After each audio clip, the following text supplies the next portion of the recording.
दिव्यवाणी दिव्यवाणी दिव्यवाणी दिव्यवाणी.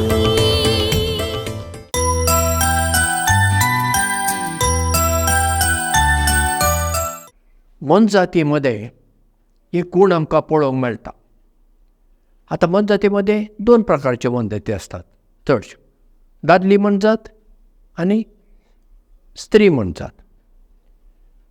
ह्यो स्त्री मन जाती आसात पळया, त्यो एकामेका लागीं झगडनात. देखीक पळया, घरांत एक कोंबो आसा आनी थंय एक 4-5 कोंबयो आसात. त्यो बऱ्यो करून रावतात त्या कोंब्या सांगाता, त्यो कोंबयो. आतां 4-5 आसल्यो, तुमी आनी एक 4-5 हाडल्यो म्हणया. सगळ्यो मेळून आतां एक सुमार 10 जाल्यो न्हू, त्यो सकट बऱ्यो रावतात. 50 कोंबयो जरी आसल्यो आनी एक कोंबो आसा, त्यो कोंबयो त्या कोंब्या सांगाता बऱ्यो करून आसात. खंय खाताना इल्लेशें तिकेशें धांवडेले जायत, पूण मागीर ती बरी सुशेगाद आसात, झगडून पडनात, कोंबयो झगडनात. पूण 2 कोंबे जर आसात, घे मागीर हो कोंबो ताजे कडेन झगडटा, ताका धांवडावन पयस घालता, तूं लागीं येनाका.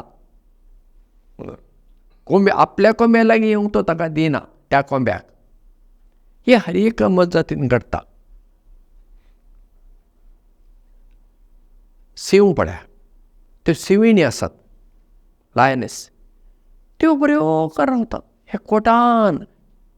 शिकारी करतना ते एकवटान तांचे सगळें.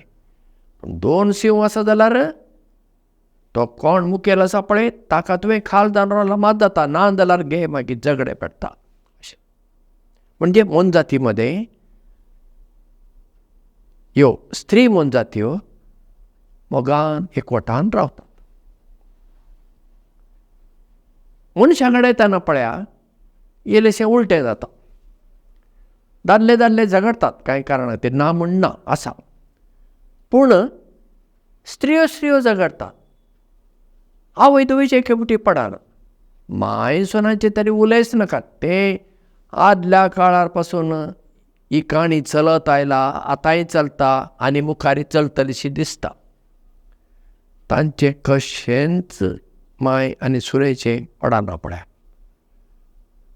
आतां हांव एक पाद्री म्हणटच लोक आमच्या लागीं येता, थोड्या फावटी येता, स्त्रियो येतात. ती जर माय आसा, ती म्हाका म्हणटा, फादर मतीक शांती ना. मागीर हांव म्हणटा, कित्याक बाय मतीक शांती ना, कितें जालें, जिवाक बरें ना वय? आसा फादर, पूण जेवल्या आंगाकच लागना. ही म्हजी एक सून बरी म्हूण हाडली, कितें सांगू तुका? सांगलें आयकच ना, उलटेंच उलयता, म्हाकाच मान करता, म्हज्या दोळ्यांतली दुकां गळयता.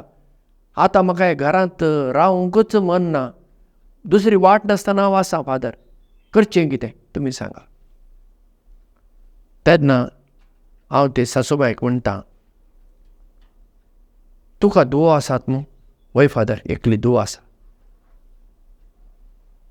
तुजी धूव तुका मोगाची आसतली न्ही? वय फादर, म्हजी धूव म्हाका बरी करता आनी हांवूय म्हजे धुवेक बरी करता. बरें, तर तूं तुजे सुनेक तुजी धूव म्हूण पळय न्ही? फादर, तें कशें जावचें? धूव ती धूव, सून ती सून. तेन्ना हांव तिका म्हणटा, तें हांव जाणा, तूं तिची आवय, जल्म दिल्ली आवय न्ही, पूण तुजे सुने कडेन तूं तिची धूव म्हूण पळय.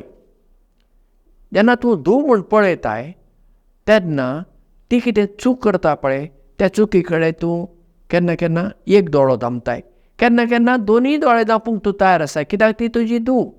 हें तूं तुजे धुवे सवय करताय न्ही, तेंच तुजें आतां सुने कडेन तूं कर.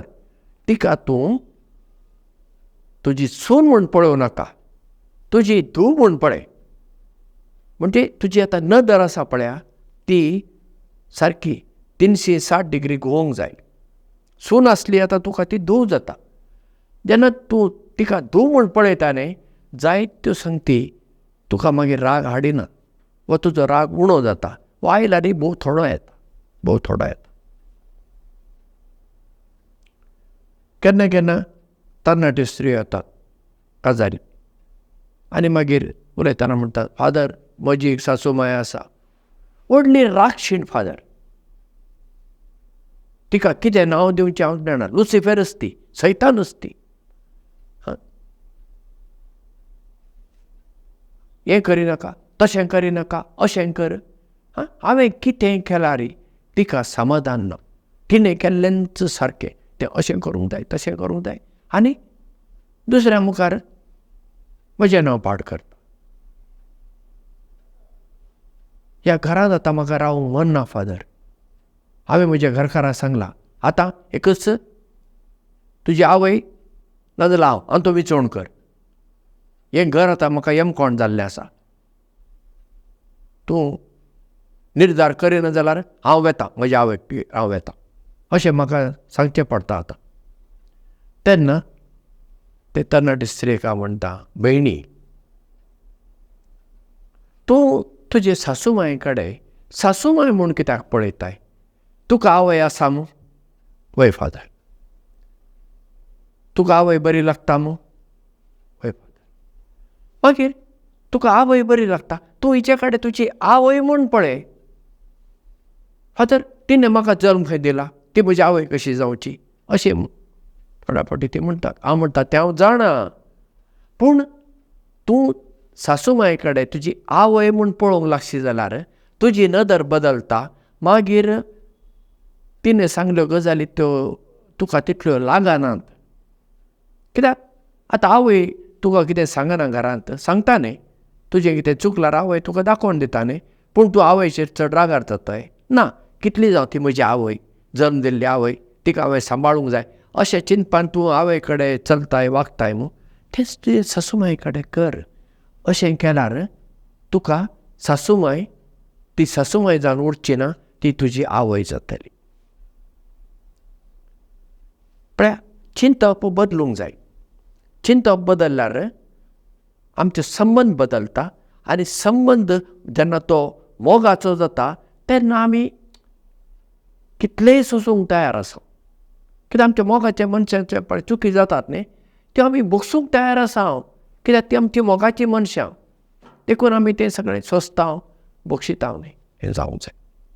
आतां ह्या सासूमायेच्या संबंदांत बायबलांत एक बऱ्यांतली बरी देख आमकां मेळटा. रुताचें पुस्तक आसा. रूत एक जुदेव स्त्री. एलिमेलेक म्हणल्या कडेन तिजें काजार जाल्लें, आनी ती बेतलेमांत वस्ती करून आसली. बेतलेमांत दुकोळ पडलो. तेन्ना एलिमेलेकान आपल्या पत्नीक नावोमीक, हांवें कितें म्हणलें, रूत म्हणलें न्ही, रुताचें पुस्तक, स्त्रियेचें नांव नावोमी. तिचें काजार एलिमेलेका कडेन जाल्लें, आनी एलिमेलेक आनी नावोमी दुकोळ पडल्यान बेतलेहेम तांचो मायगांव सांडून ती मोवाब उत्तरे कडेन गेली, मोवाब लोकांच्या वाठारांत गेली, आनी तांणी थंय वस्ती केली. थंय तांकां 2 जाण पूत जल्माले. पूण नावोमीचें वायट नशीब म्हणा कितें म्हणा, तिचो घरकार एलिमेलेक संपलो. तेन्ना ती आपल्या त्या पुतांक काजारी जाल्ले.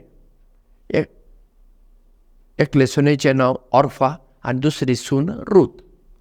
ती दोगां आतां घरकार संपलो तो संपलो,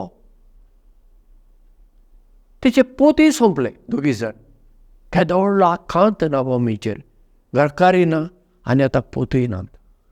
ती त्या सुनांक आपोवन म्हणटा, आतां तुमी तुमच्या गांवांत घरांत वचा. आनी दोगी जाण आसात न्ही ह्यो सुनो, त्यो जुदेव न्हय, त्यो ह्यो मोवाब लोकां मदल्यो, त्या लोकां मदल्यो त्यो. तुमी तुमच्या मायघरा वचा. तेन्ना ऑर्फा म्हणटा, ना ना ना, हांव तुजेच सांगाता रावतां. तेन्ना आनी रूतय तेंच म्हणटा. तेन्ना नावोमी तांकां समजोवन सांगता, पळया, म्हजो घरकार संपला, म्हजी आतां उतर पळय. हे प्रायर म्हजे कडेन कोण काजार जातलो? आनी ही आतां म्हजी प्राय भुरगीं जावची प्राय वय चिंत्या भुरगीं जालीं म्हूण चिंत्या तीं भुरगीं व्हड जावन जाता सर तुमची प्राय वाडटली ना अशें सगळें जायना. तुमी वचा तुमच्या घरा. कशी ऑर्फा कबूल जाली आनी रडून तिणें बेसांव मागलें नावोमी कडेन आनी गेली. आतां उरली ती रूथ नावोमी लागीं. नावोमी परत्यान रुथाक सांगता धुवे तुंय वच आळे तुजी जाव गेली न्हय आतां तुंय वच म्हण. ही कशीच तयार ना. तेन्ना रूथ नावोमीक म्हणटा बायबलांत अशें आमकां वाचूंक मेळटा जंय तूं वेताय थंय हांव वेतां. तुजो गांव म्हजो गांव, तुजो लोक म्हजो लोक, तुजो देव म्हजो देव. जंयसर तूं मरताय थंयसर हांव मरतली आनी म्हाका थंय माती दितले. मरण एक मात्र सोडून हेर खंयच्याय गजालीक लागून हांव तुका सोडून वचूंक तयार ना म्हणटा रूथ. आनी रूथ नावोमी सांगता रावली आनी मागीर आमी जाणा रूथ मागीर बोआज म्हणल्या एका ग्रेस्त शेतकारा कडेन काजार जाली आनी ती जाली आजी दावीद राजाची. दावीद राजा जुदेव लोकाचो वो इस्रायल परजेचो दुसरो राजा. पयलो आसलो तो सावलू वो दुसरो, पूण दावीद राजा फामाद राजा. सुमार 40 वर्सां ताणें इस्रायल परजेचेर राजवट चलयला. ती जाली. आतां आमकां म्हत्वाची गजाल नावोमी आनी रूथ हांचो संबंद पळया. नावोमीन आपल्या सुना कडेन त्यो सुनो म्हूण पळोवंक ना धुवो म्हूण पळयल्यो. देखून दोगांय सुनांनी ऑर्फान आनी रुथान नावोमीचो मोग केलो आनी नावोमीन तांचो मोग केलो. इतलो पळया तांचो तो एक मोगाचो बांद. ती आमकां एक देख. आमच्या माय सुनांनी ही देख घेवंक जाय. बायबलांत ही गजाल सांगली आसा मू ती आमी कित्याक घेना. एक म्हणल्यार आमी बायबल वाचूंकच ना जायत आनी वाचल्यार आमी ते आनी कितें आदल्यो काणयो. ना ना ना आदली काणी म्हूण सांगनाका. तांतल्यान आमकां कितल्यो गजाली शिकूंक आसात. एक मनशा कडेन कसो संबंद जोडचो ते हे काणयेंतल्यान आमकां मेळटा. पूण तस जेन्ना आमची नदर बदलता तेन्ना सगळें बदलता. आमी कितें करता सदां दुसऱ्यांच्यो चुकी काडूंक आमी पयल्या आंकड्यार आसा. पयलो नंबर आमचो. दुसऱ्यांच्यो कितें चूक जाला बरें गिदाच्या दोळ्यांनी आमी पळयता. गिदाचे दोळे एकदम नदर. गीद पळया वयर वळबार उपता पूण खंय मोडें पडलां पळया तें ताका खंय थंय तावन कळटा. वा घोणीची नदर पळया घोण आसता पळया ती वयर भोंवता. खंय सुकणीं आसात खंय कुंबेलान पिलां आसात थंय तावन ती पळोवन सकयल येता आनी पिलांक धरून वता. आमची नदर पळय तशी गिदाची नाल्यार घोणीची जाल्ली आसा. हें उपकारना. आमी दुसऱ्यांचे चुकी कडेन इल्ली आड नदर करूंक जाय. जेजू म्हणटा तुज्या दोळ्यांत एक व्हडली आडी म्हळ्यार व्हडली वस्त पडली आसा. दुसऱ्याच्या दोळ्यांत पडली बारीक काडी कित्याक तूं काडूंक सोदताय. पयलीं तुज्या दोळ्यांत पडला ती आडी ती व्हडली वस्त काड पयली. तुका पयलो सारक्या जाग्यार घाल मागीर तूं दुसऱ्याच्यो चुकी तुज्यान दाखोवंक जाता. आमी कितें करता आमचे सकडली पळयता आनी दुसऱ्यांच्यो चुकी काडूंक आमी आमचो वेळ वगडायता. हातूंतल्यान कितें जाता दुसऱ्यांच्यो आमी चुकी सोदीत बसल्यार आमचो संबंद वाडना. पयलीं आमी दुसऱ्यां कडेन पळयतना तांचे बरे गूण पळया सुगूण पळया आनी ते आमी सांगुया तांकां आरे तुजो बरो गूण म्हाका बरो लागता. तुवें आजी कडच्यान बरें करून वाचलें वा तूं बरें करून गायताय हें आमी सांगया न्ही तांकां. तांचे बरे गूण कितें आसा ते आमी सांगया. ते आमी सांगना आमी कितें करता चुकल्या वेळार ते चुकी दाखयता. त्या वेळार ती मनशां आमकां लागीं येनात. जेन्ना आमी दुसऱ्यांचें पयलें बरें पळोवंक शिकता आनी ती एक कला आनी ती एक संवय आमी करची पडटा ती एका दिसांनी संवय येना. जेन्ना दुसऱ्यांचें बरें पळोवंक आमी शिकता तेन्ना त्या मनशा कडेन आमी बरो संबंद जोडटा आनी मागीर आमी तांच्यो चुकी दाखोवच्यो पडटात. आवोपेन भुरग्यांच्यो चुकी दाखोवच्यो पडटात. आमकां शिकोवपी आसात, शिकोवपिणी आसात, तांणी आमच्यो चुकी दाखोवच्यो पडटात. आमी एक अधिकारार आसले मनशां आमच्या हाताखाल दुसरीं काम करतात, तांचेंय चुकता तें आमी तांकां समजून घेवन त्या वेळार तांच्यो चुकी आमी दाखोवंक जाय. त्यो कितल्यो दाखोवच्यो, कश्यो दाखोवच्यो, केन्ना दाखोवच्यो, ही कला आमी शिकोवंक जाय. म्हाका चूक दिसली, आपयलें तापयलें, जायना, तशें जायना. आनी तशें केल्ल्यान संबंद आमी जोडिना आनी आमी मुखार वचना चड आनी ती मुखार वचनात. म्हळ्यार आमकां इश्टां वाडोवंक जाय. आमी कितें करता, आमी दुस्मानां वाडयता. आमी इश्ट जोडूंक जाय. तर इश्ट जोडूंक जाय जाल्यार आमी दुसऱ्यांचें बरें कितें आसा तें पळोवंक शिकूंक जाय. आनी हें आमच्या जिवितांत जेन्ना आमी करतना आमी जिवितांत वयर येता, म्हळ्यार मुखार वेता आनी दुसऱ्यांकय मुखार वचूंक आमी हातभार लायता. तर तसली आमी मुखार वेतना दुसऱ्यांकय मुखार घेवन वयची, संबंद जोडची, मोगाचो संबंद जोडची, एकवट जोडची मनशां जावंक आमी साधन करुया. तुमकां देव बरें करूं.